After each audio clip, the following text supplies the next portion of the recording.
ಏನು ಮಾಡ್ತಾ ಇದ್ದೀರಾ? ಚಿತ್ರ ಬಿಡಿಸ್ತಾ ಇದ್ದೀವಿ ಸರ್. ಏನು ಚಿತ್ರ? ಮನೆ.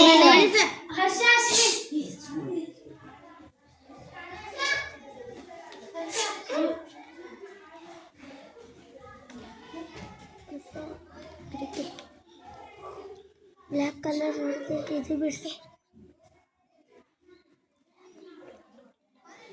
ಯಾರು ಬಿಡಿಸ್ತಾ ಇರೋದು?